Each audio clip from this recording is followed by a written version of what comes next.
We're going to start. Where did Joanne? There she is. Joanne Fites-Kaufman is the president of the Wildfire-Ready Coalition. Hey, Joanne. Welcome, everybody.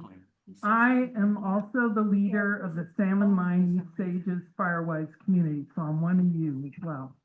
I'm not going to say too much tonight. I just have one slide, but before I say just a few remarks, my partner in crime over here, Kristen Cook, now writes songs. And so we want to just show you a song to kind of wake you up before we get started here.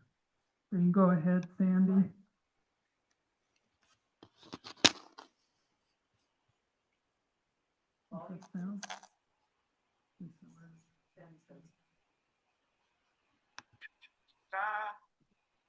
Land's been burning long before we ever saw it all.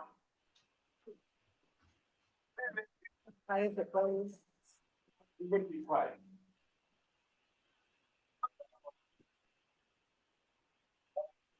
Well,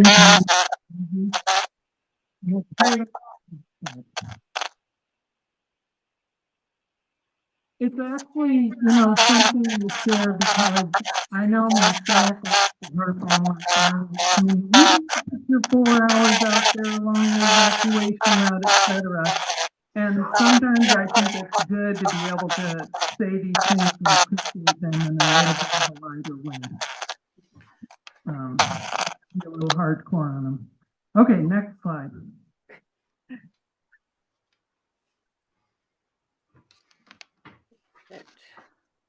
We're getting there. Sorry.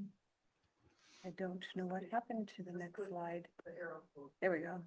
Okay, I actually don't have a lot to say because, well, there's plenty of other people to talk. I just want to say we've had a great first year. We started last March, so we're a little over a year now, and we have an annual report up on our website. So if you want to go see all of the things, and some of you participated in those, we had a number of great events. Hearts on Fire. This spring, we had the Wildfire-Ready Festival and Expo. And for those that didn't come, we had over 40 exhibits there, a lot of vendors on home hardening, defensive space, and we had some great booths that different Firewise communities hosted, more of the hands-on part of that. We also this year commissioned a documentary, and if you haven't seen that yet, you can go online. It's called Standing Dead, Overstocked, Overgrown, and Overdue. We put that, we had a premiere of that at the end of March. And that's all about a fire in Plumas and Butte County, the North Complex. And I've talked about it here at these presentations, but now you can see it yourself. It's only 12 minutes. You can find it right on our front page. It's also on our YouTube channel. So what I want to talk about is what's in the works. So what's in the works is a volunteer ambassador program. There's a lot of other fire safe councils and Firewise coordinators in the region that in the California that are doing these, so I'm stealing their approach. So we're finally getting to the point where we have enough capacity to be able to utilize volunteers better. Hasn't been easy yet. The second thing is I'm going to launch a membership drive. I can't tell you how good it feels when people tell me they appreciate what we do. It really means a lot because it's a lot of hard work of volunteers, and people didn't know who we are. Now they do. But now I'm going to go the next step and say, become a member, contribute a little funds because we don't have a lot of money. But we do now have some part-time staff that help with the administrative work. And part of that's going to help us coordinate the volunteer program. One program that I may have talked about before, I'm very excited about, we keep applying for grants. Someday we're going to get it, hopefully this year, is a Fire Adapted Youth Corps. And that is where we could be some of you volunteers as well, train high school students, perhaps middle school students, how to do basic defensible space and maybe a little bit of the home hardening, like retrofitting vents. And then they will go out and help the Firewise communities, people that you've identified that need some extra assistance. So with that, thank you, Firewise communities, and I'm going to pass the baton.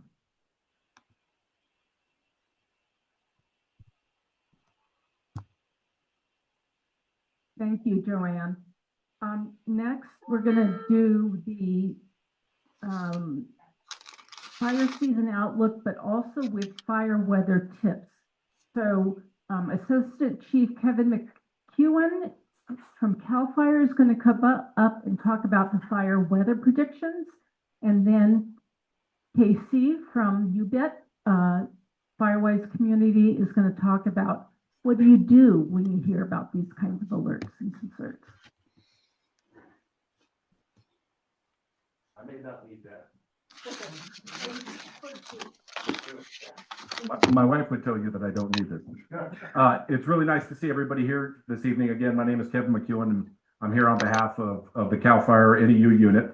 So just for brief, so everyone knows, my day job, I typically oversee the hand crews throughout the 4 hand crew units that we have in NEU, the aviation program, and the heavy equipment program. I also am temporarily overseeing Nevada and Yuba counties. So that position used to be held by Assistant Chief Landon Hack, if any of you knew Landon, and currently I'm just sitting in that role for a period of time. So we'll see how long that takes. But I'm happy to be here, happy to be able to talk with you tonight. I have never spoken to your group, so it's nice to meet you all. So next slide, please. So I just have a few slides to run through fairly quick because the important speakers in the House have a lot of other really interesting things to get on the agenda. But just for everybody's information, so CAL FIRE typically runs in excess of about 8,000 fires per year. And in 2025, in this unit, we usually run right around 400. So, but if anybody thought that 2025 felt a little quiet, it was by standards, it was close to average, but it did end up a little bit below what we typically run here in our counties. So April precipitation across the unit, all of you experienced that, right? We had an abnormally dry, and I'm going to hit weather in a couple of other slides here shortly, but we had an abnormally dry early winter, and then we had a very wet April, and that's created some interesting conditions that I'll get to in the next slide, please. Next couple of slides. Last year also, part of the reason why I just wanted to address 2025 just a little bit for you is because to know history for just a quick show of hands, how many folks have lived in the community for more than 10 years? Yeah, awesome, all of you. So you know that some years our weather changes a little bit. We have different conditions and we have different fire seasons, and there's a lot of variables that go into that. Last year was the first time in my career I've seen lightning the way that it was. But ironically, it didn't transfer into really damaging wildfire season because there was just the right stack of variables weren't in alignment for that to happen. But 146,000, almost 147,000 days in our unit that we exceeded 10,000 lightning strikes. So really bananas to have that last year. But it's the mission of CAL FIRE to contain 95% or greater of our fires to 10 acres or less. And we met that mission, and we typically do every year. So next slide, please. Our local ECC is the 3rd busiest in California. We dispatched over 38,000 last year. That's the first year that we've had a decline in quite a while. We were approaching 39,000 prior to that, and I would expect this year we'll do the same thing. The point of that is just that the calls for service from CAL FIRE and all of the responding agencies just continues to grow year after year after year. And a lot of people have discovered the same thing that we all have, which is it's really nice to live here. So that, of course, translates into more calls for service. Next slide, please. So more importantly for the rest of you all, 2026 and what we're looking at.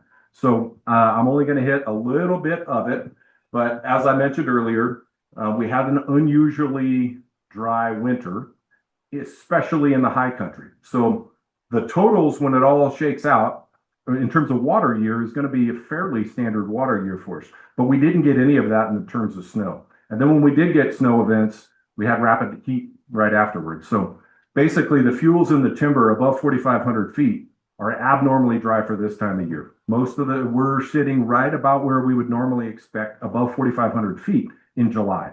So for us, that's a trigger for us that, okay, we're thinking operationally, this could it be one of those years where we end up with a lot of activity higher up in the timber. So we also, for all of you that raised your hands and have lived in this, you remember that it wasn't that long ago that we had sustained drought throughout the Sierra Nevada and 100 million dead trees in excess of, well, we still have those problems in the Sierra Nevada. So when we get seasons like this, very, very with limited snowpacks, it's a concern for us in the high country. Next slide, please, and then I'll come back to a couple pieces. So as we were talking about, right, we had a fairly dry winter up until April, and then we had an exceptionally wet April for us. We had some spots in the unit that we exceeded 10 inches of rain. So that's done two things for us. One, it bought us a little bit of time in the lower country, but it also has produced the next slide is going to tell you it's the third highest grass crop on measurement for us. But that number, that was pulled about 10 days ago. That's not accurate anymore. Now it's the second biggest grass crop for us.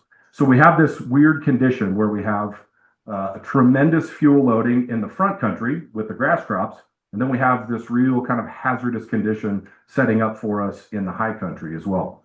Now, that doesn't mean that those of us that live in the middle are safe, because we still have all the same conditions, right, that are going to lead into that with snow kill from previous years, et cetera, that create a lot of fuel conditions for us, which is why you all are so active and why we need you. Next slide, please. This slide now is also a little bit inaccurate from a week ago when we pulled it, simply because of the most recent rain events. But what it did capture was that despite the fact that we've had this rain, a lot of it came in a couple of heavy bursts. And so we're still immediately, we were trending right back towards drought conditions again. Now we'll see. There are some scenarios that all of you, I'm sure, are hearing about in the same way we are, with El Nino, if not super El Nino, setting up. What that means for us in terms of monsoon, what that means, whether or not we end up in drought again, or if we end up abnormally wet this year. Next slide, please. So here's what I was referencing earlier. It's now the second, and then again, the bullet point down below that says this middle range where we all live is still presents its own hazard. So as we look at it in totality, this is lining up to be one of those seasons that certainly has our attention. Certainly something that we're looking at. Next slide, please. So what have we done about it on a local level? Now, statewide, we've increased our peak staffing year. This happened, Chief, maybe 3 years ago, that we went from March 15 to December 15. So this isn't brand new for this year, but we now are staffing all of our fire stations 9 months a year, which historically we had much shorter seasons. When I started, it was a 4 or 5 month season, and now we're doing it at 9 months. We're also adding year-round staffing. Whenever the governor signs a check for us, we're adding more staffing, and we've done that throughout the county as well. So Nevada City is staffed year-round, Higgins is staffed year-round, Truckee is staffed year-round. So there are some scenarios that are lining up for us, and we'll see based on the governor's May revisions how that looks like. But most of the stations in Nevada, Yuba, Placer will be staffed year-round from here forward. Next slide, please. So what does that mean for you? That means for us that we have 22 engines that are frontline staff between the 3 counties. We have 5 hand crews, we have 4 dozers, and we have a great mix of aircraft, which you guys see on a regular basis. So we have our 2 S2s and our air attack plane that fly out of Grass Valley. This year, we've also been funded again for our 2 exclusive use helicopters. So we have a big Type 1 Chinook that just got to Truckee on Monday, and will be there for the season. And we have a Type 2 helicopter, not sure on the platform on that yet, that'll be in Auburn again starting June 15th. So both Air Attack 230 and Tanker 88 are now flying out of Grass Valley. They pulled in on Monday as well. So Tanker 89 will be there in the next week or so. So we have all of those things. We are fully staffed, ready to go to meet the mission that we need to. Next slide, please. Just a couple of things of interest for you and places that you may see this summer. We're now up to 4 C-130s that'll be flying. For us, the closest places, we happen to be in a pretty good spot. McClellan will always house one of the C-130s, and Chico's going to have one as well. So that's coverage area for us. Just for the folks that are used to seeing these aircraft, these carry just about 4 times what the current S2s do in terms of retardant. So they have the ability to deliver significant payload.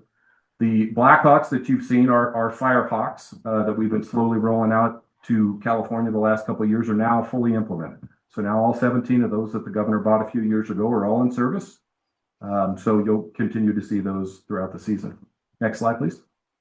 And I think finally, because I'm getting short on time, just some of the other places that I thought was interesting for you to know about where technology and fire response and CAL FIRE are emerging. So most of you are probably aware now of alert, California cameras.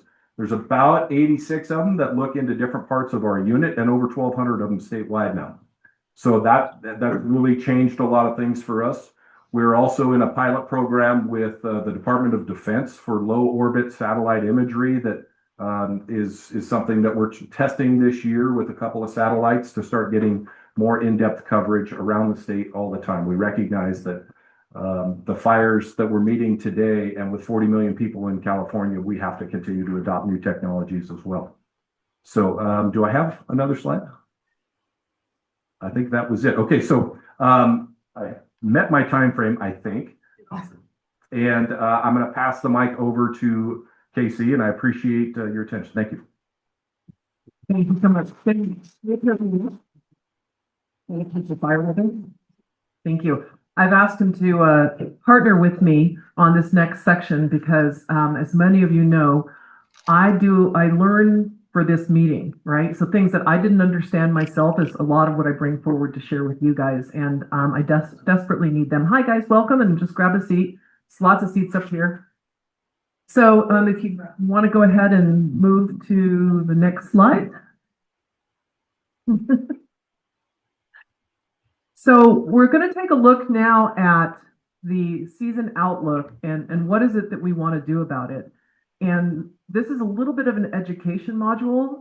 It dawned on me that the more information that we have, and if we know what that information means, then the readier we are to act on that. So bear with me as we go through a couple of things. But what you heard Chief referring to, the stack, it's when weather, fuels, and fire behavior conditions line up together and the combination of them.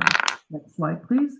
And I think that overall, most of us are pretty good on the weather, right? I mean, when you look at like the ingredients that go into the weather, probably nothing surprising there, except maybe low humidity, wind, heat, atmospheric instability, kind of like, how do we know when that's happening? Fuels, Joanne's been great at teaching us all about dry grass and brush and how to stick your fingers 4 inches into the pine needles to see if the dirt is moist or not. So we can test it ourselves, but we understand that. But the one that we're not necessarily as residents familiar with is the fire behavior conditions. We don't have the ability to really look at that. So I was wondering from your perspective, when you think about fire behavior conditions, whether it's the fire spread potential, ember casting, how do you guys think about that in terms of estimating a fire start? Yeah, so I appreciate that. Again, we can have weather. We don't worry about wildfire in the middle of December when it's raining just because the wind's blowing or there's atmospheric instability. And we don't necessarily worry about fuels when there aren't ignition sources that we're concerned with. It's the combination of the two, and when those two start to run together that we really start to create conditions. And that gets progressively worse for us throughout the summertime. As things dry, as things get low, then we start to see an increase in all of those things over on the right, where fuels become more susceptible to fire spread. They become more available for ember casting and spotting, and they just are at peak dryness, so they have max potential for energy release. So when you combine any of those things, and those tend to be a progressive thing over the course of the season, they get worse and worse and worse. And so as we do those, that's why you see us suspend burning when we do. That's why you see that we put red flag conditions up with the National Weather Service. There's a whole host of things that go into it, but it's really the combination of issues that once they start to stack on top of one another that create the most dangerous conditions for us. Awesome, thank you. And we're going to go there in a little bit. So when I say we don't really get it, or sometimes it's hard for us to understand those conditions, right? So we rely on the experts, like the chiefs in the room here. And what the experts do is they tell us from a National Weather Service perspective, what's happening. And this is sort of the chronology, if you will. So Fire Weather Watch basically says things are shaping up, maybe in the next 2 to 3 days. Then red flag warning. And again, I've learned a lot in the last 7-8 years. Red flag warning, I was told by my first fire chief, which was Chief Beerwagon, now retired out of Peardale. He said, a red flag day does not mean go to the Yuba River. It means that there are steps you should be taking to protect your house and so forth. What I have subsequently learned, and the reason why I am kind of hyper-focused on fire weather right now, are the two on the end. So as we're starting to see larger, more catastrophic events, we're starting to hear terms that we aren't familiar with. So has anyone heard extreme red flag warning? And that's sometimes used regionally. Yeah, me either. Has anyone seen a PDS, heard of a PDS, particularly dangerous situation, besides Chief in the back there? Has anyone heard of that? Okay, quick slide, please. That's why I'm standing here today talking about this. So over the last few years, I looked a lot at the fires and red flag days, and there's a correlation, right? So most of the catastrophic fires are starting, not just here, but everywhere around red flag warning days. So that starts to say we should be taking these things seriously and we should be taking actions. So a 1.5 years ago in Southern California in January, do you guys remember what happened? And on the Friday, the fire started Monday. On the Friday, I actually heard the term particularly dangerous situation, and I didn't know what it meant. I have family there, and I heard that again on Sunday, so I looked it up. And even though it's only used extremely rarely, it's only been used across the United States a few times. They use it in hurricanes, tornadoes, and things like that. But it was used for the Palisades and Eaton fires. And so I called my family that Sunday afternoon, and I said, you guys, this isn't just a red flag day. And they know what I've been working on for the last few years, and so I hope they listen to me. I said, if ever you were really going to listen to me, get your cars ready, point them out. Monday morning, 10 a.m., Palisades fire kicked off. And we all know the story that happened there. So the only reason I wanted to go through this in the next few slides is because I learned that and I know it's serious. And if I didn't share that with you guys, I wouldn't be able to sleep at night. So please, next slide. So this is what Chief was talking about in the operational truth and the mix of these things. These ingredients here, a lot of you guys, I know you bet we've got our radio program. Rick's here, Mike's here. Anybody else here got radio programs in their communities? The handheld GMRS, kind of a few of you. So if you are listening via the radios to CAL FIRE, or if you do it on Broadcastify, which doesn't require the radios, CAL FIRE does fire weather announcements very regularly, and they run through a whole bunch of statistics around that. It's really hard to understand if it's good, bad, or indifferent. So these are the main things that we're thinking about when we listen to that and what's really important. It's the dryness, it's the wind, it's the fuels, and all the things that Chief just went through and how they stack up together. The thing that was interesting to me is that it's not the temperature per se, right? So heat in and of itself amplifies each one of these things. It makes the fuels drier, but it's not the temperature necessarily. So we're going to go to the next slide. I want you guys to talk with a couple people next to you. Oh, wait, before we get there, this one is, so this is, you guys know me, we're going to go social on this, give you tools to take back to your community. You don't need to do the educational component. So with these ingredients kind of coming together, I've called it the recipe for disaster when they all line up together. And we always see from CAL FIRE, one less spark, the whole thing. And that's so true, but this is like, we don't want to cook this pot here. This is not a recipe that we want to create. So when we start to think about these ingredients that are going into it, we need to be extra vigilant around that spark.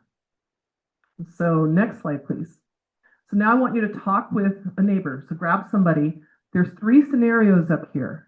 What I want you guys to look at is scenario A, B, and C, and discuss which one of the 3 you think is the highest risk, the second, and the lowest risk.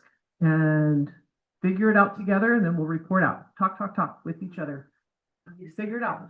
Teamwork here, people. Teamwork makes the dream work.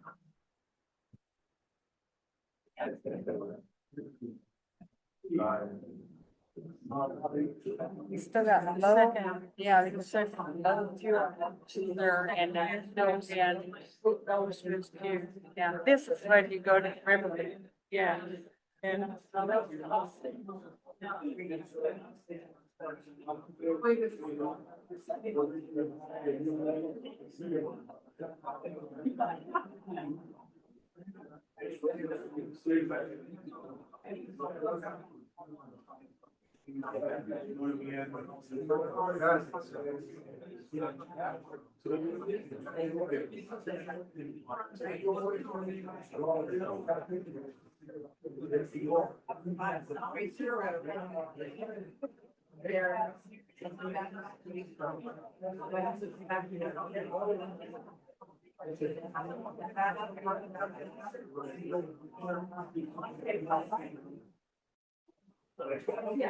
All right. Are you guys talking about what you had for dinner last night, or did you figure out the Okay, who wants to volunteer and say what you think it is and why? Somebody, anybody? Okay. What's your name? Leslie. What do you think it was and why? And why?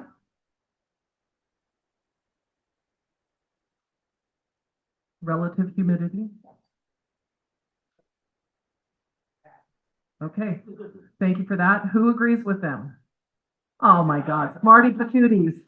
All right, who wants to say which is the next riskiest, A or C? What do you guys think? C. C. You are all 100% right. Next slide, please. So yeah, so you guys actually nailed it. I mean, how could you not with this lead in from Chief giving us all the details, right?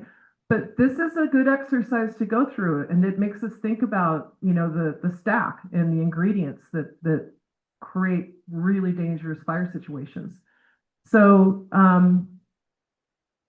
this is something that, you know, you guys can take back to your neighborhoods too, right? Just a little fun exercise, kind of think about what are the elements. And most people, or at least me, I should just make this about me. I would have initially just said, it's the temperature, 102. This is the worst day.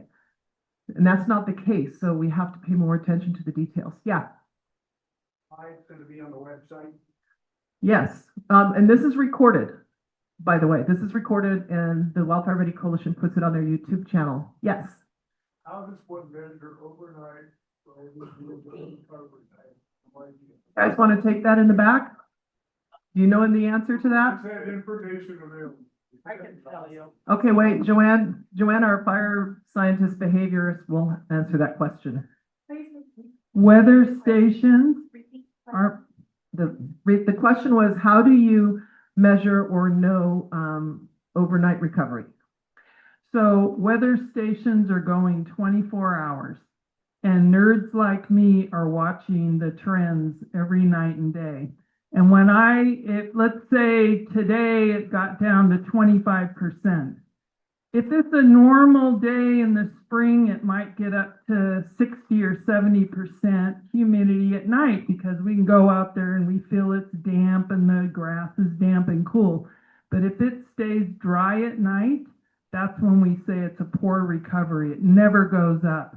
And there are many large fires that are associated with that type of low nighttime humidity. And the fires are just more active at night. Thank you, Joanne. And actually, I'm glad you asked that because that's one of the things we hear, you know, in the big fires, and they speak every day, they give the daily updates. And one of the things they always say is due to poor overnight humidity recovery, we were unable to do X, Y, Z. So it is a really important factor. So thank you for that. All right, next slide, please. So the other thing, I talked to Sandy and a few others. I said, what do you guys use for weather apps? And so show of hands here, how many of you use more than one weather app? Okay, so just tell me, what do you use? My app is, I just go to the weather first thing in the morning. Okay, he just goes to weather first thing in the morning. Okay, so I'm going to ask you guys to shout it out. What do you use, Paige? Weather Underground. Harry, what do you use? Apple Weather. Dario. Noah. That's the weather service. Okay. Joanne. NOAA and Underground. NOAA and Underground. Yeah. So just like the weather itself, there's a stack. We have a neighbor who would send me screenshots of the lightning strikes in UBET. And with our radios, we go out and do patrols at night to see if that strike lit anything up. And he sends them out of, I think it was, might have been Weather Underground. I know Mike back here, so you subscribe to my radar, right? Yeah. So we have a lot of different sources. This is put together just as a kind of a way to sort of frame it up. And there's no one right or wrong. The tip here, you guys remember on your cell phones, the hot tip going into fire season is to make sure you have a group on your home screen and all your fire apps go there, Watch Duty, Windy, everything's in one place. And I always keep mine on my upper left corner because without my readers, I can't see to find it. So I know it's there and I just poke at it and I can open any of those apps right away. So that's the hot tip there. So this again is just a really quick snapshot. And I actually did it in a spreadsheet with links. And we had a fire in UBET last week and I found myself hitting the links, trying to figure out humidity and wind and stuff like that as Mike was out dealing with that. Go ahead and next slide, please, Sandy. So the summary here is that one bad condition, right? It's hot, it's dry, it's concerning, but what we learned is that it's when they all line up that the behavior can change fast. That's the key thing. And last year when we first started the coalition, Joanne kept talking to me about how fast fires move. And I have a neighbor, you'll know her. She actually asked me if she could outrun a fire. And so one of the graphics that we did last year was a marathon runner trying to outrun a fire. So you may see that again this summer. Next slide, please. And next up, I believe we have Alex. Is that correct? Well, thank you, Casey. So there are some people who follow all of this information and know what's going on. And the majority of us who live in Nevada County just go about our daily business. So how are we going to be alerted to when there's a problem? So Alex Keeble-Toll, who is the director of our Office of Emergency Services here, and they have implemented a new alert system, but there are multiple ways that members of the community are going to know when there's a concern. And I'm looking at my watch so that I make sure I only go 10 minutes. All right, so I'm Alex Keeble-Toll. I'm here to talk to you about alert and warning systems in Nevada County. Next slide, please. I hope you all know about Nevada County Alert. Next slide. So why do we do alert and warning? Because we want to be able to provide you important and actionable information from a trusted source. So in Nevada County, your alerts are always going to come from either OES on behalf of the sheriff's office or from the sheriff's office. Our sheriff leads evacuations, so really in OES, we're looking to direction from the sheriff who's working in unified command with fire, so law and fire together, making those determinations of when do we need to give people information and what does that information need to be. Next slide. And we do this a variety of different ways. So you all are probably familiar with CodeRED. That was our opt-in emergency alert system in Nevada County since 2014. And this year we replaced it with Nevada County Alert. An opt-in alert and warning system is one where you actually have to sign up to receive those alerts for specific addresses of interest. So in addition to that, we have the Genesys Protect app, which is how you're going to look up if there's anything impacting your zone, because you always have to also know the zone that your residence is in, because when we send out that information, it is going to be by zone.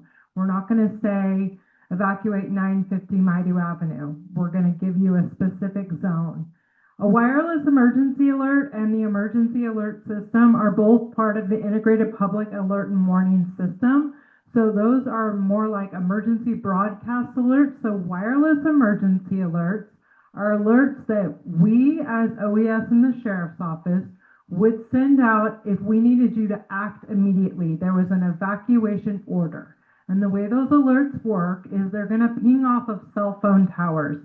So if you have your phone and you're in the vicinity of the boundary that we have drawn for an incident and we send a wireless emergency alert, you're going to get that information on your phone, like an Amber Alert. You're going to get something similar on your phone. The reason why we use those is so that we can make sure to cast as broad a net as possible when we really need people to act. We have a ton of utility in Nevada County in the summer because we have a lot of folks from out of town, right, who are out and about in our community. They're probably not signed up for Nevada County alerts, and that's a way to make sure that they're still getting that information. The Emergency Alert System, or EAS, operates similarly. It is part of the Integrated Public Alert and Warning System, and that's going to alert both TV and radio listeners. So that's when you hear that wah, wah, we've interrupted, your show to provide you this information. You'll see that ticker across the bottom, or they will actually take over the radio waves to provide information. So if you're listening to KVMR or KNCO, if we sent out an iPause, we would both be sending out a wireless emergency alert and then an EAS alert, again, trying to cast that really broad net. We are always going to use high-low sirens if we're having to evacuate neighborhoods. So all of our local law enforcement, our sheriff, our local police departments, actually our probation officers as well, all have high-low sirens in their vehicles. They're all equipped. And that's when you get that European, like, where, that's a high-low. That means leave immediately. Like, don't grab anything, get in your car and leave. And then finally, we just always recommend you stay informed, right? Local radio, Ubinet, Watch Duty, Flight Radar, Nevada County OES Facebook, Sheriff's Office Facebook. There's a lot of resources out there. Next slide. And we care about this because we want system redundancy. We live in a rural community. None of these options are fail-safe. You could be without electricity and not be able to get on the internet and look at Ubinet. You maybe are someplace that there's no cell service, so you're not going to get that wireless emergency alert. We want you to be aware of all of these options because it creates a net of redundancy. So ideally, one of these ways is going to catch you. Next slide. So I mentioned opt-in emergency alerts. This is Nevada County alerts. These are the different ways that it's going to send you an alert based on how you opt in. So if you want it via text, maybe you still have a landline, you can opt in for how you want to receive that information. Next slide. We change systems. I know, Figgy. She's adorable, but she is like unbelievably stupid. Right? She's my basset hound. Yeah, that she got bit by a rattlesnake on her face. That's how smart she is. Yeah. So we changed opt-in alert and warning systems because CodeRED experienced a data breach in November of 2025. And we kind of tried to turn that into like a silver lining. We had CodeRED since 2014. It was a great opportunity. We were in the middle of the winter, so a time when we don't usually have to send out information that requires people to act immediately. And so we did a market test to basically determine what's the best option out there for Nevada County. Next slide. So yeah, we tested the competitive market. We wanted to really look into, we're a rural county, we have Spanish speakers. What is the best tool that will serve our needs? Next slide. And we did a formal procurement process. We had folks from law and fire. We had representatives who serve access and functional needs to evaluate the proposals we received so that we had a really robust and diverse group of folks looking at that. Next slide. And we landed on a platform on the back end, which I'm not even going to say the name because it doesn't matter. Because what we want you to do is register for Nevada County Alerts. And so we've rebranded as Nevada County Alerts. I like to use the analogy of shoes. If you're going to walk on glass, please wear shoes. I don't care if you're wearing Nikes or Adidas, just please wear shoes, right? We don't care what the brand is. Similar, we want you to register for Nevada County Alerts. Please don't get hung up on the back end, whether it's CodeRED or a different vendor. We want you to register for Nevada County Alerts. We did migrate data across from the CodeRED platform. So if you had signed up for CodeRED prior to March of 2025, those data were migrated across. And there have been no changes to zones. So The only thing that's changed is the back end piece that's going to be sending that information to you if you opt in during an emergency. Next slide. So it's really easy to sign up. Has everyone signed up? No shame, and if you haven't, it will literally take you 60 seconds, and you should do it this evening. All you need is a phone number or an email and one address and up to 5 addresses in Nevada County. It's super simple. You can sign up yourself. I have myself, my work, my kid's school, my mother, my in-laws, so that I'm going to get that information for everyone. It does have utility because you don't have to live in Nevada County to sign up. So, like, if you had a loved one who wanted to keep track of you and they lived in another county, they could sign up for Nevada County Alerts and receive notifications for your address. It's very, very simple. It's on readynevadacounty.org/emergency alerts. On this sidebar here, if you have reason to think, or you're trying to provide this information to a friend or neighbor who may have signed up for CodeRED, instead of trying to sign up, you're going to navigate to the sidebar down to update my information. And if you click on that, it's going to give you the option to sign in with an existing phone number or email. And you're going to put in that phone number or email that you would have signed up for CodeRED with. And then it will tell you, it will text you a code, or it will call you with a code that will allow you to access your information. And then you can just go in there and verify it. If you have any challenges, you can call 211 Connecting Point, and they will walk you through the process, or walk your friends and neighbors through the process to make sure you're signed up. Next slide. So in addition to signing up for Nevada County Alerts, know your zone, find your 5. They are your other system redundancy. That means find friends and neighbors who are going to look after you. All likelihood, during a disaster or an emergency like wildfire, your neighbors are going to be your greatest allies. They're going to be the ones that can support you, are going to be providing information to you, are going to be assisting you so that you can safely evacuate. And pack your go bag, and your go bag for your pet. Biggie's go bag is not packed. I do have her kennel. Next slide. If you're in a Firewise community and you perhaps had outreach materials that reference CodeRED, and you have done the right thing and you have recycled those materials, but you need more, we've got a handy dandy link on our outreach and education page. You can scroll down. You can make an order for whatever materials you desire in the amounts you desire. We will package that up for you, and you can come pick it up from us over at the Government Center, 950 Mido Avenue in OES. Next slide.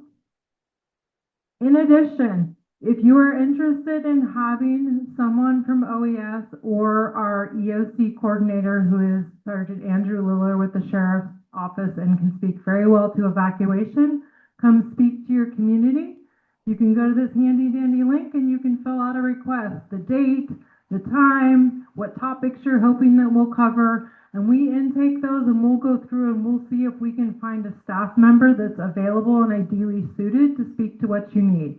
You can also request materials, and we will come with the materials that are relevant to your request. I think that's all I have. Hopefully you all received the countywide alert and warning test on the 28th. We messaged 73,600 people. So for context, we had 70,000 people signed up for CodeRED, so we're sitting at about 70% of Nevada County's population. Do I have just another minute? Okay.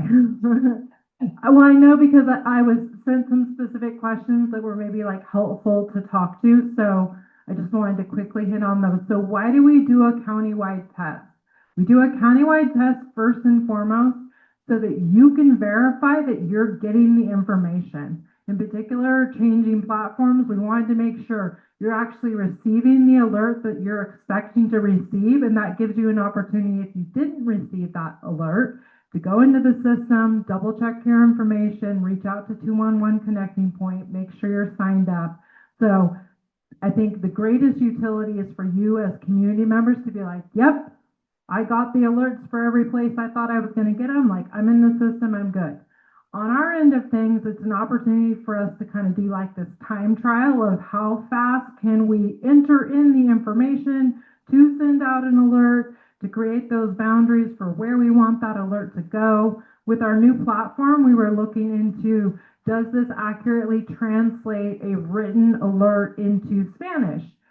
Does it accurately translate a written alert into kind of that robo voice that you're hearing? And does the robo voice sound correct? Are they saying things correctly? Because they don't all, but the reality is that if we are in an emergency situation, we will likely be using the robo voice because it's really fast. And so we want to make sure that, that piece actually works. You do need to enter into your contacts the 5 phone numbers, which are the origination numbers for these alerts. So I've got some fact sheets in the back, and they list somewhere on here. Yeah. The 5 phone numbers that these alerts will come from. The reason they come from 5 numbers is to prevent bottlenecks. If we had to alert a huge quantity of residents in Nevada County, having 5 numbers that these alerts can come out of reduces bottlenecks. If you don't put these numbers in your contacts and there's no way to batch them, you actually have to put each of these numbers in there. They are assigned as caller ID Nevada County alerts, but depending on your cell service carrier, for instance, T-Mobile customers may have received, if you didn't have the number in your contact, something that said possible spam. So really important that you make sure to put those numbers in your contacts so that you know you're getting information from a trusted source. Are those numbers on the webpage where we sign up? They are on the Nevada County, or excuse me, readynevadacounty.org/emergency alerts on that landing page there, but not actually on the Nevada County Alerts platform, I don't believe. And I put a bunch of these in the back. They also have the QR code that you can scan and register. Trying to think if there was any other questions that I was trying to hit on. I think that is the gist of it. I know there was interest in having a sense for how many people are signed up by different areas, which I think is brilliant because it would allow us to hone in on is District 1 really undersubscribed to Nevada County alerts? And so I did try to pull those data. The problem is if you sign up for multiple addresses in Nevada County, then you're receiving alerts for multiple places and districts. So I haven't gotten my head around how to parse out that information, but do know in the aftermath of the alerts test, we're going through all of those data, we're scrubbing them, we're doing analysis around how many alerts did we send, how many were actually received. Highest rate of receipt was for text. So 97% of people who signed up for text got those texts, less so for landlines or for emails, and that's because sometimes it'll bounce back, right? Your spam filter will say, this is junk, or maybe you had a landline that's no longer in service. So that's what I got. Other materials in the back, and I'm done. Thank you, Alex.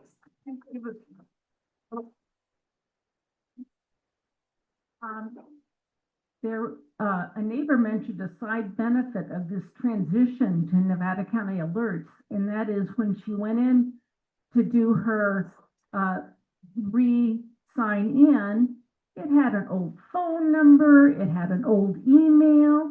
So it's a good opportunity because, it's been around for 10 years or more. So it's a good opportunity to update.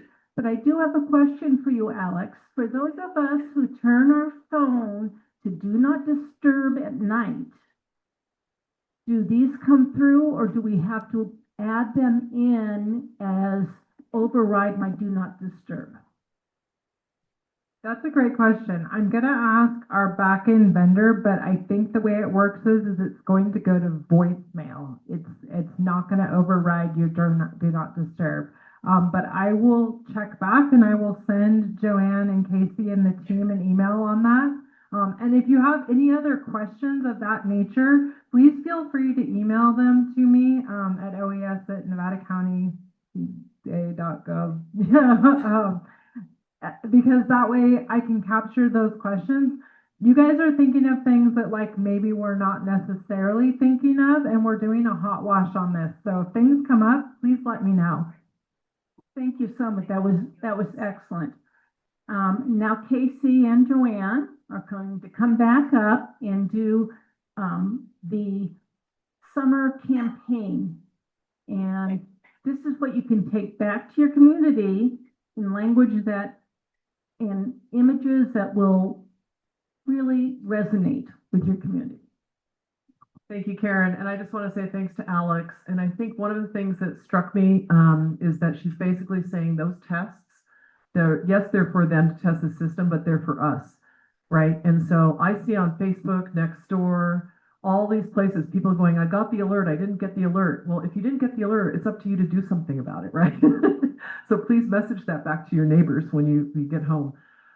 So most of you know that we have been developing seasonal campaigns, and we don't do it by quarters because the weather doesn't fit nicely into that package. And as we start off the summer and what we're looking at for actions that Firewise leaders can take back to their communities, share with their neighbors, we wanted to give you a little insight in terms of how we develop some of these. So because it's super topical, we're going to go ahead and start with a little bit of status on the Zone 0 and where that stands with the enforcement law that the Board of Forestry is taking a look at, and what our guidance is as it relates to Zone 0, regardless of what the law says. And Joanne's going to do a quick overview. If I gave you two priorities right now, one is clean off your roof and clean out your gutters, and number two is clear Zone 0.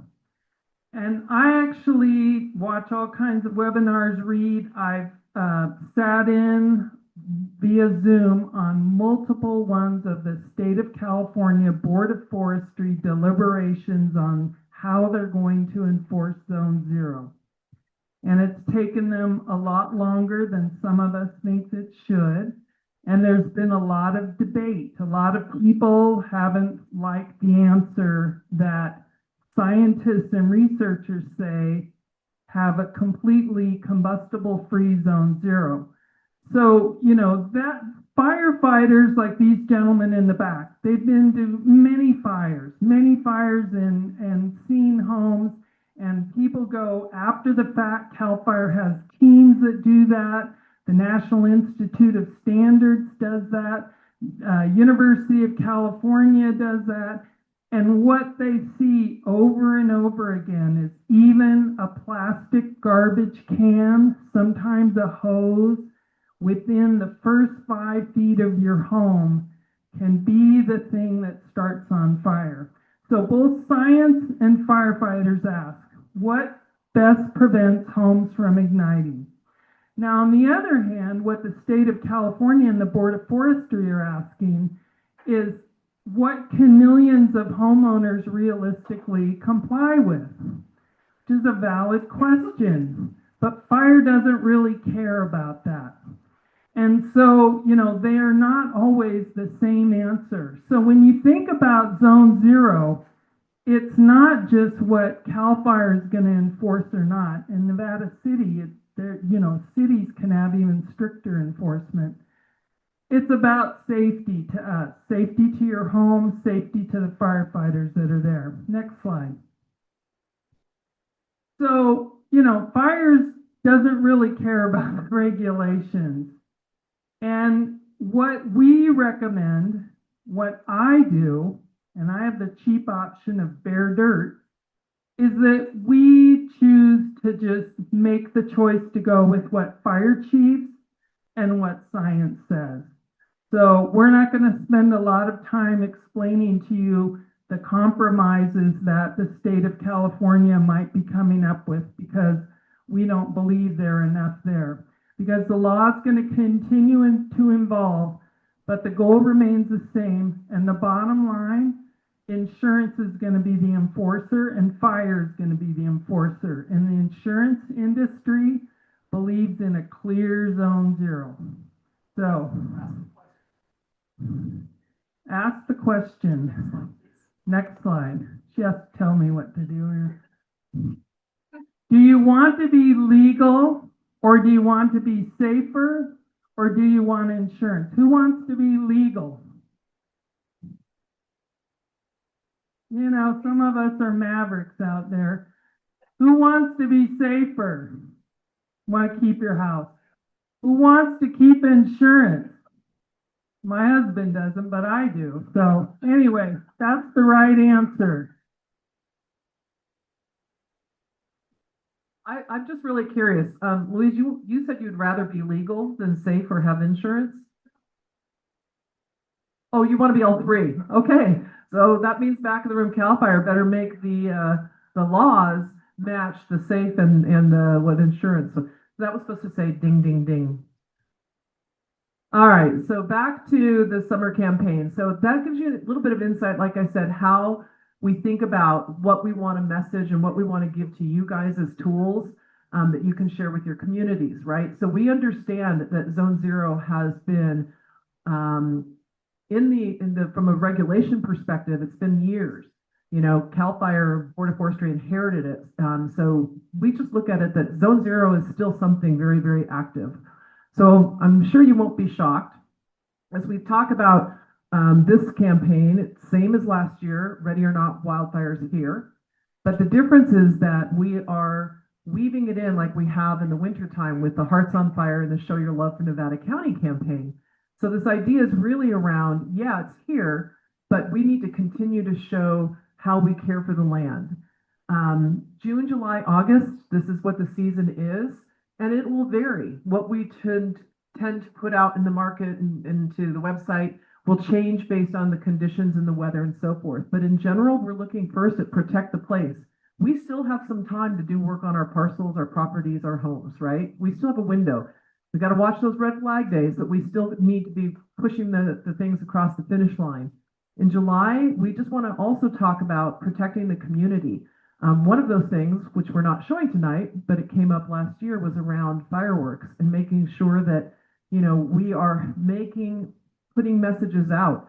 Last year it was fireworks and forests don't match.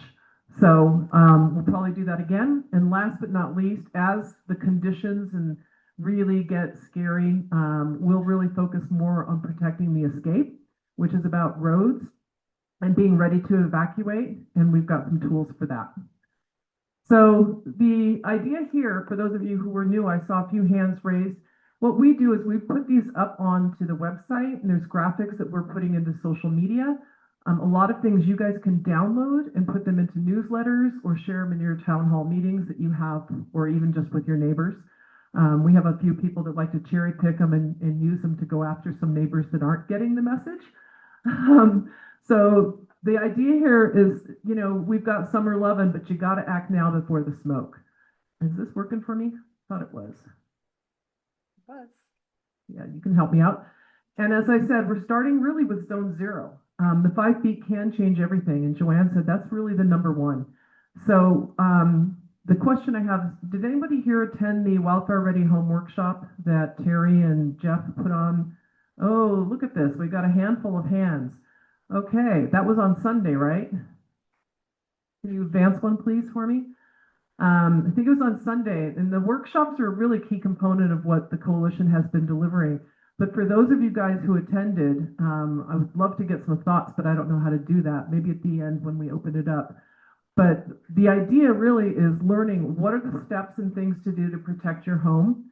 And it also happens to align with what the insurance industry is looking at in terms of what they consider insurable and maybe even potentially with discounts. So these are some graphics that allow you to, again, share it from a negative standpoint. You know, you don't want bad things touching your house. And for those of you who know, I like a little bit of tongue in cheek. So the best time to do this was actually last season in spring. But the next best time is this coming weekend. Next slide, please. And we move into community. And one of the things that we talk about here in Nevada County is it's really outdoor, right? It's a wonderful community, lots of activities. You hear the birds chirping, but who doesn't like the sound of weed whackers and chainsaws in the morning? I happen to love it. It lets me know my neighbors are doing their part, right? And then, you know, the idea here is we talk about, and when Alex was saying find your 5, this is about being ready together. You know, where we live, we're super dependent on each other. We are our own first responders. And so I think that going into what looks to be a very difficult fire season outlook, we can't rely on the two people in the back of the room or the 22 engines that are shared across Yuba, Placer, and Nevada County to be at our house or in our neighborhood. So we have to be thinking about how are we going to get out on time. Next slide, please.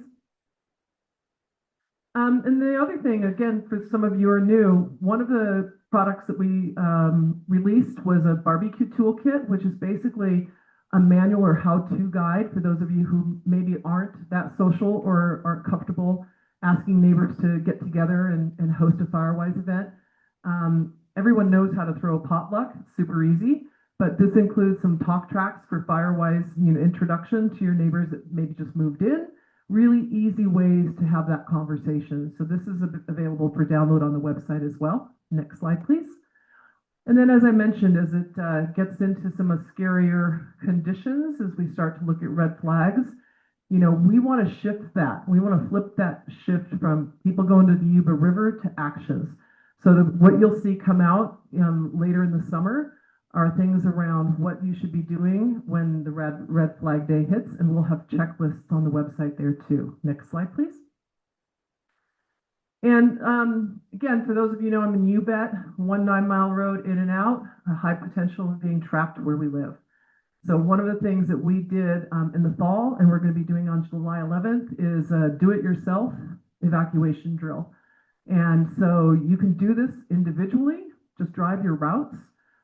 The best practice is to do it at night. We have some roads that could potentially be secondary evac routes. Everyone's like, I'll go do that. It's like, have you driven it at night or in smoky conditions? You don't want to be doing it. So you've got to be thinking through and visualizing what you need to be doing to evacuate. Next slide, please. And this is a flyer. It's a 2-page flyer, which you'll be able to download on the website. And this is just an enlargement of the second way to do it. So DIY, do-it-yourself evacuation drill, and or with your neighbors. That's another kind of key thing, is to get together in the buddy system. I still have people calling me up and going, I've never done the Red Dog crossing. Can you take me? I'm like, just go. Take your car and go. You'll figure it out. Have you guys done that in your neighborhoods? Have you driven every one of your routes? Most of you. Some of you are frowning. A couple of you, yes and no's. Yeah, it's all over the place. The question I want you to ask your neighbors is, have they done it? Because if they haven't, it's you they're going to come back to and say help in an emergency, and you're busy, right? So you can hand this out to your neighbors. Next slide, please.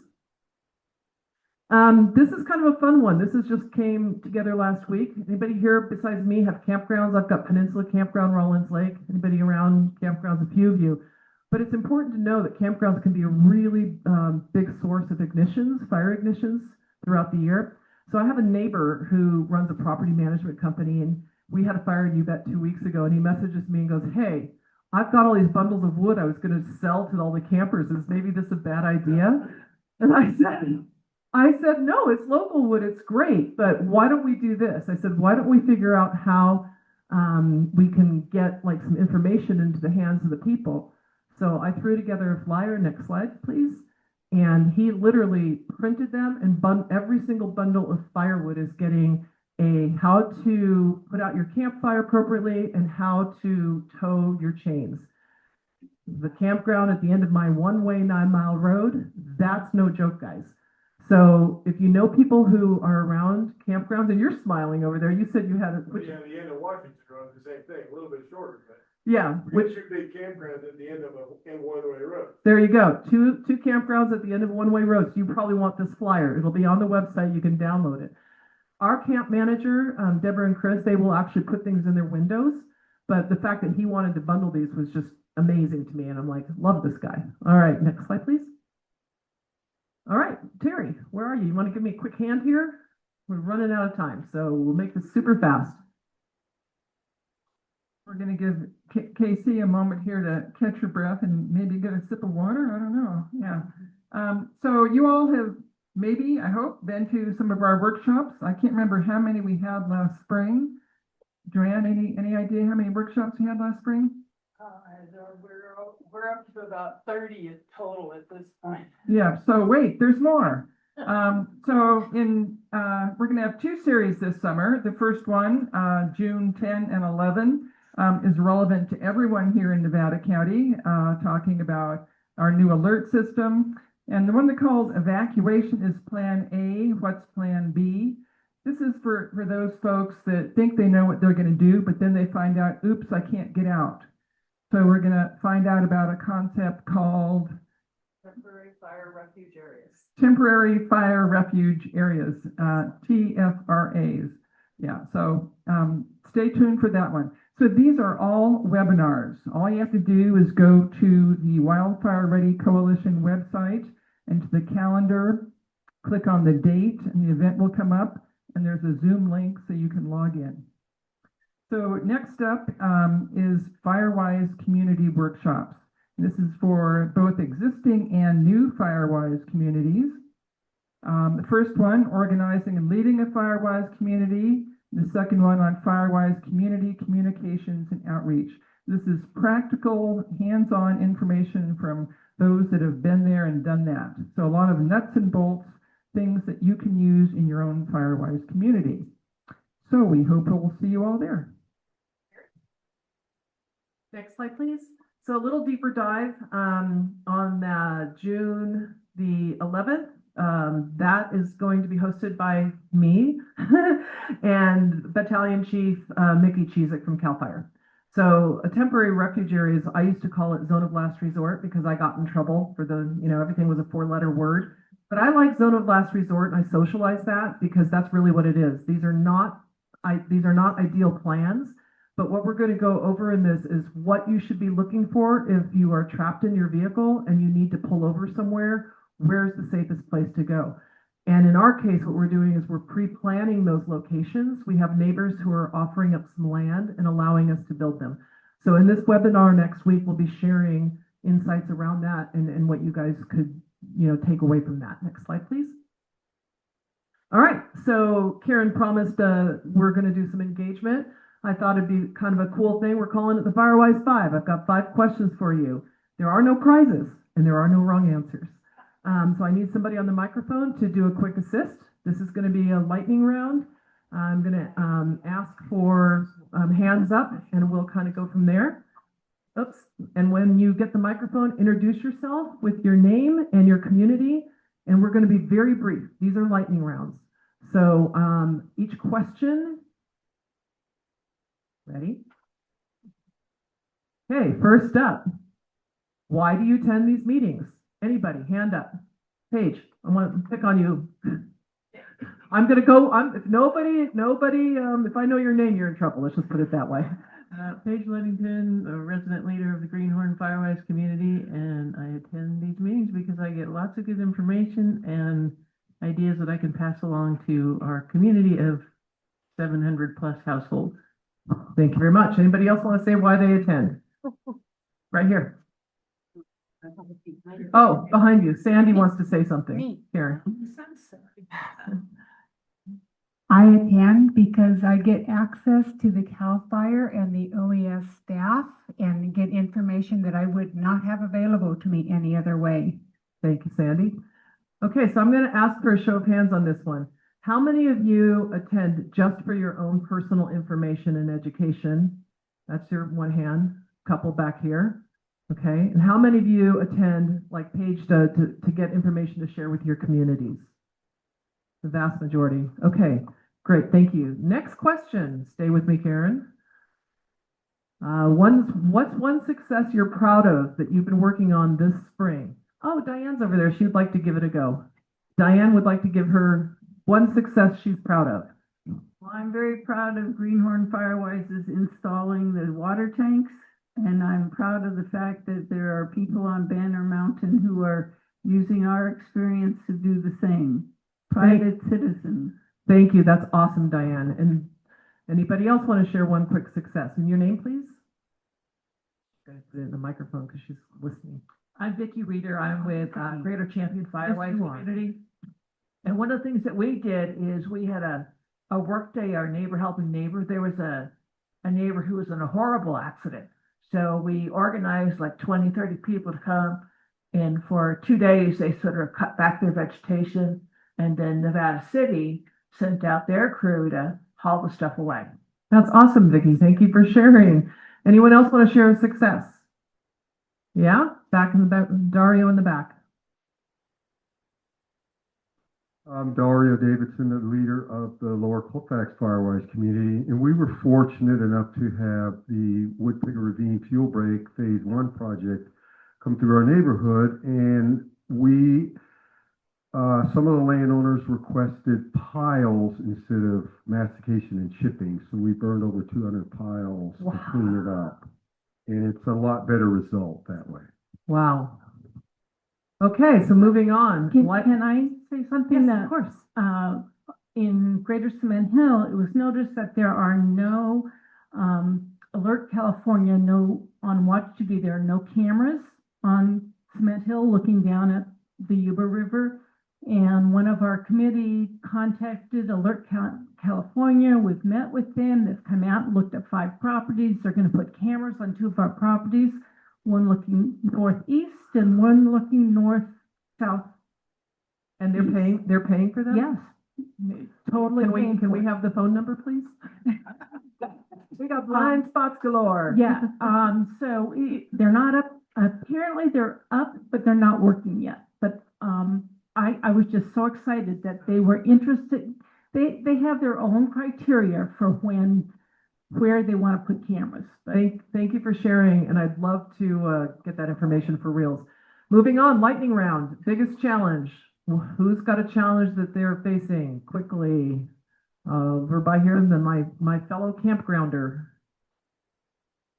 Hi, Steve Johnson from the little town of Washington Firewise community, also including all of Washington Road. Our biggest challenge is Scotch room. Oh. We got all kinds of Scotch room, especially down along the river. That's what we're trying to tackle next, but I think it's going to be a multi-year adventure. So thank you for sharing. I think that's a shared challenge. I'm sorry, and you're next. You said you had a challenge you'd like to share. Hi, my name is Karen, and our challenge is our neighbors. We live at the bottom of Gracie Road. We back up to 93 acres of woods that also go down to the park. We've had lots of homeless back there, not so much now. We also have the city council member in our neighborhood who does not abide by any of the city council demands that the rest of us make our homes safer. I really like that you shared that. And since this is not a problem-solving session, but rather a lightning round, so we all start to get the flavor for what's going on. But I would say, does anybody here want to raise their hand, not to speak, but maybe to speak with Karen afterward? Anybody have any ideas? No? You're on your own, Karen. Okay. Anybody else have a challenge they would like to share? Back of the room, Alex, please.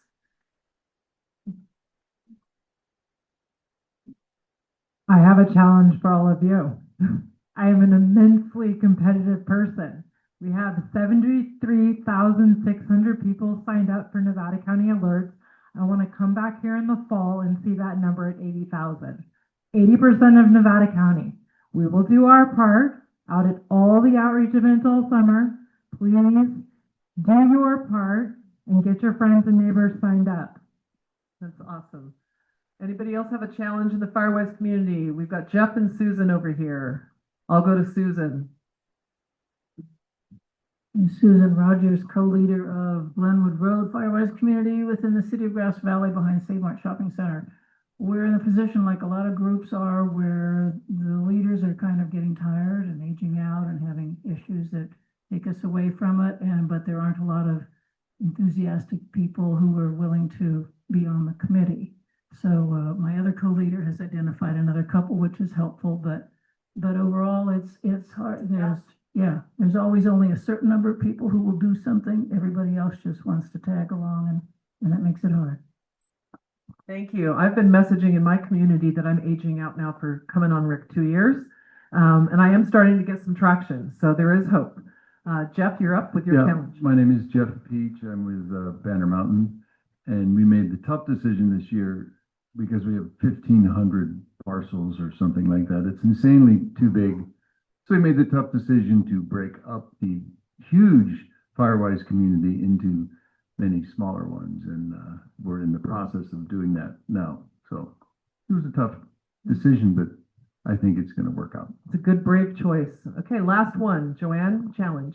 My challenge is I try to shame the young people into doing more work along the roads. I text them, I call them. It doesn't always work. I don't know what else to do, you know. I try to get my 80-year-old members out there and shame them that way. Sandy? That's why she's getting the Fire Adapted Youth Corps together, right? It's all self-serving. Okay, we're moving on a little bit. What I want you to think about here is, what are we not talking about enough? Like, what are the topics that you wish people would talk about or message? Well, I find I'm through Sheila Mertens from the Mystic Mine community. We just got officiated in January. So our neighbors are willing and wanting to help, but like they do need some help, like with money and time, and they live along the Deer Creek, and we're concerned about that, but we need some help. So she thinks we're not talking enough about, for those people who are ready and willing to have their property mitigated, if I hear you correctly, but they physically or monetarily can't do it, right? So agree, we don't talk about that enough. Other topics we're not talking about enough, things that will keep you up at night. Let's pose it that way. Thank you so much for having this on Zoom. So, yeah, little town of Washington, you know, if you're down there, the town where we get, you know, 1 million campers during the summertime, you know, our primary evacuation route is Washington Road, and we had a fire a couple of years ago, which had the potential to close Washington Road. Fortunately, it didn't, and fortunately, it never really threatened little town of Washington. But the challenge is, if Washington Road is closed, everybody's going to have to go out, Gaston Road or Alpha Road or something like that, or Relief Hill. And none of these roads are in any kind of shape for anything except for a high clearance vehicle, in some cases a 4-wheel drive vehicle. And that's not to mention the overgrown vegetation, especially along Relief Hill Road and to a lesser degree on Gaston. So definitely a big challenge. If Washington Road is blocked, we're in a world of hurt. Well, those guys are in a world of hurt that are down there, especially all the campers. So let me ask a question, show of hands here. How many feel like you on your road or your community are in the same boat as Steve in Little Washington? My hand is up super high on this. Yeah. I'll repeat what I had to say about me. 9-mile one-way in, one-way out road. It services 85 side roads. Greenhorn is alternate evac into my road right at 174. That's it. That's all we got. With 13,000 acres, 700 parcels, we think around 1,500 to 2,000 people. So it's a huge deal. Any alternate routes are unpassable and overgrown. See, I just got all whatever. Any other thing that we're not talking enough about? Diane again. I didn't introduce myself the last time. I'm Diane Marshall with the Greenhorn Firewise community. And one thing that we have experienced is vandalism. We've put up signs for evacuation routes to get from Greenhorn Road to Uvet Road, and people are destroying them. And so I think that conversation regarding dealing with difficult people and getting people to come forward to voice their concerns before they break the signs or paint them would be valuable. Thank you for that. I'll add on to that. I think we're not talking enough about backyard egress routes and making it okay for roads to open up their roads to other neighborhoods. I have a blockade on mine that's been a hot potato at the county for 7 years. Okay, Zoomer. Susan's got a Zoomer with what we're not talking enough about. On Zoom, Sandy says we're not talking about enough what to do about property abandonment by non-responsive out-of-town owners. Oh, that resonated. Hands up. Who's concerned about absentee owners? I'd pretty much say that's a universal. Thank you, Sandy on Zoomland. Going, gone on what we're not talking about enough? Okay, next one, please, Sandy. And the last question, final 5, Firewise 5 tonight, is if every resident in Nevada County took just one action this year, just one, what would you want that action to be? 5 feet, 5 feet, 5 feet. Zones. Joanne's got an option, and then after that will be Vicky. Work along the evacuation route. I don't care if it's county or private. Get out there and help. Say it again. It's on recording. It bears repeating. You have my permission. I think to work on the roadside vegetation, because if there is a fire, I want people to be able to get out. Yep. So I think some of you have heard me talk about the roads and my passion around understanding that the law says 10 by 15, 10 feet side, 15 feet up for vehicle access. That is legal, potentially lethal. Many of you have heard me say that and attended my webinars on this, so 100% agree. I'm going to go ahead and move us forward because what did you think about this conversation right here? Good? Yeah. Interesting to hear other people's perspective. So our team has been dialoguing around how can we keep this, give each other access to each other and not just wait for once a quarter, a half an hour, so 2 hours a year. So we have just, tonight is the official launch on Facebook. We have been testing a Firewise Network Facebook group. And the whole idea around this, whether you're on Facebook or not, a lot of your community members are, is that we shouldn't have to wait to, find out, basically we're crowdsourcing information. So if I was Karen and I was in this group, I would go in and I would go on that thing and say, hey, I'm having an issue with my neighbor, and here's what the issue is. How has anybody else handled this situation?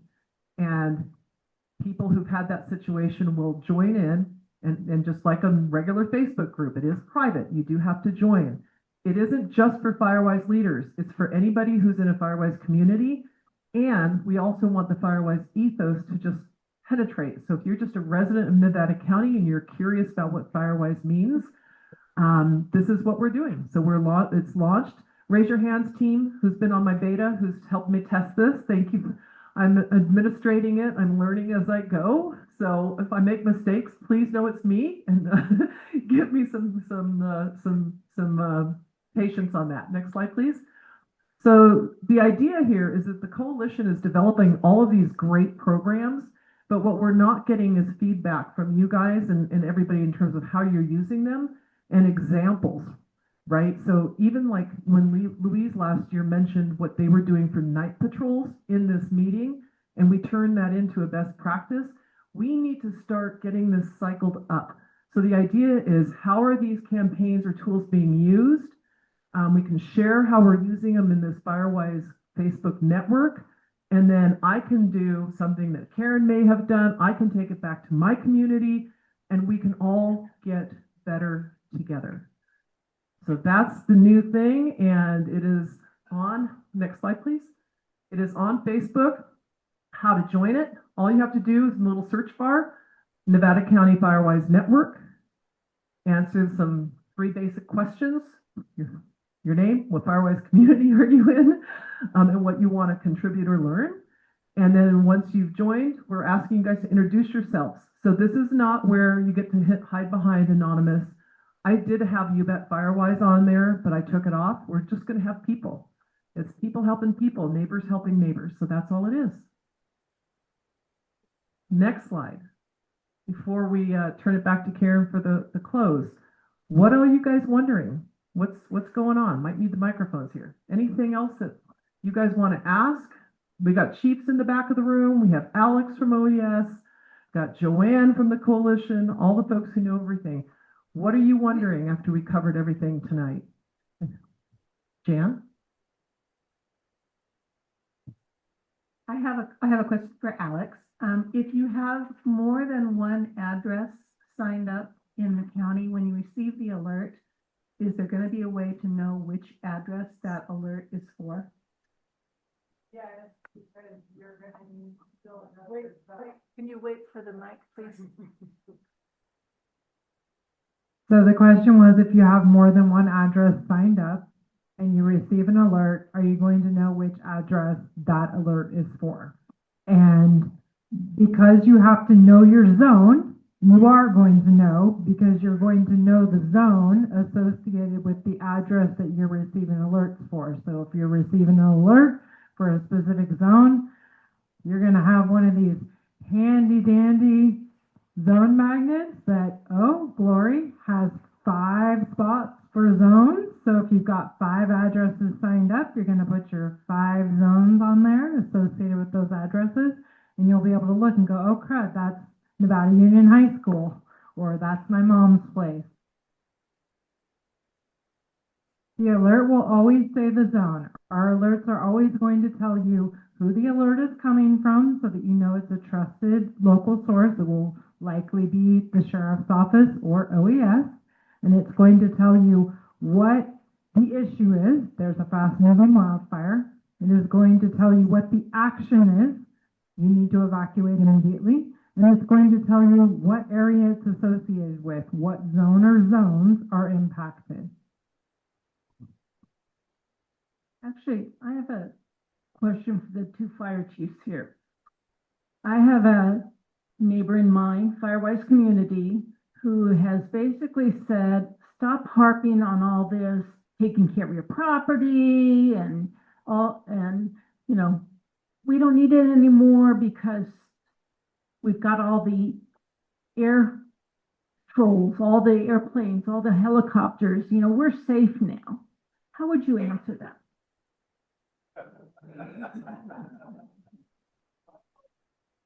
Yeah, that's a good question. I would say continue to do exactly what you're doing because our resource, especially air resources, are state assets.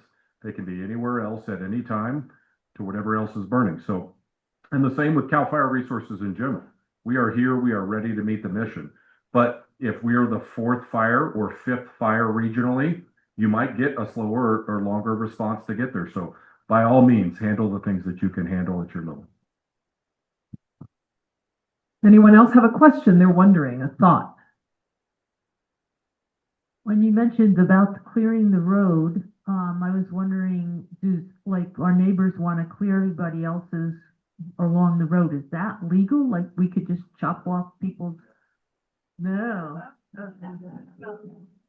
So is it a public road or a private road?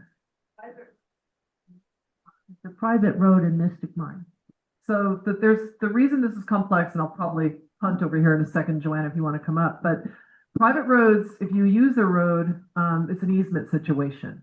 And we went through this on my road some years ago, and my neighbor, who is an attorney, printed out the law about easement holders. If you're using the road, it says you shall maintain the road.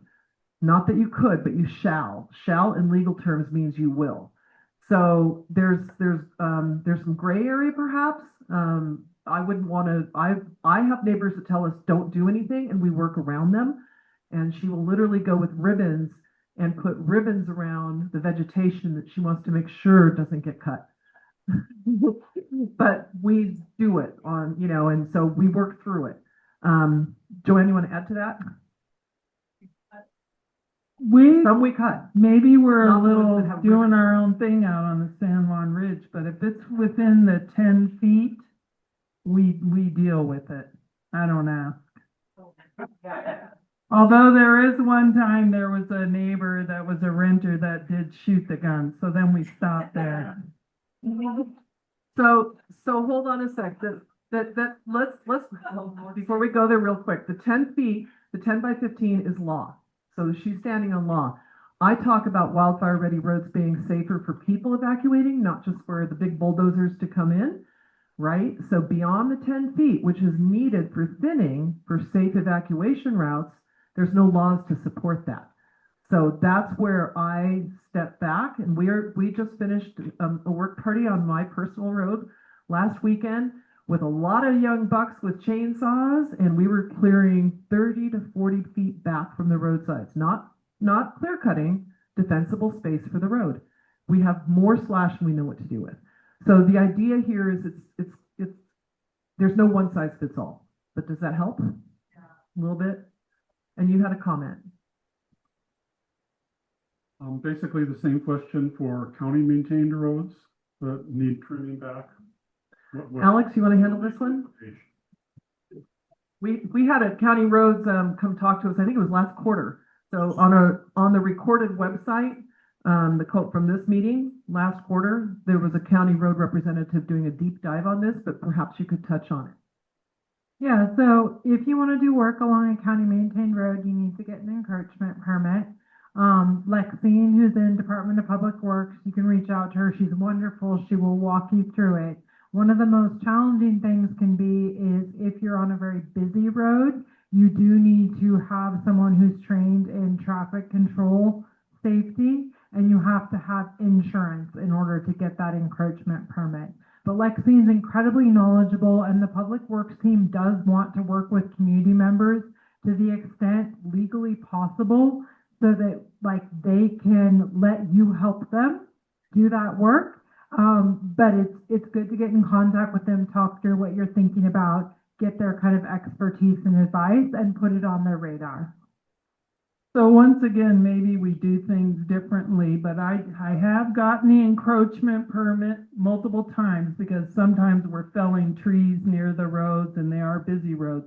But I have seen a lot of residents who will weed eat along their stretch of the county road. And I think, you know, when you're off the road, that's not so much a situation that someone's going to bust you for not having an encroachment permit. If you're, yeah, no, I'm telling you, weed eat. All right, so I'm going to turn it over to Karen to close the meeting. You guys, thank you so much. And Karen, take us away. Thank you for coming. I thought this was a really productive, and I really enjoyed everyone's participation in this meeting. And the next one will be the September 1st. Thank you.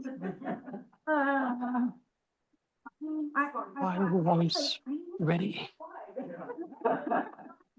September 1st, which, and in the back, I did ask Alex to bring examples of all the things that you can provide to your community or your neighbors. So pick up some, and you can also then figure out which ones you want, and you can order more. They've been incredibly generous. When we have our annual event, I'll pick up 40 of various brochures, and whatever you think you need, they will help you with. So that's it. Thank you. Everyone go forth and Wildfire-Ready, and thank you guys for coming tonight.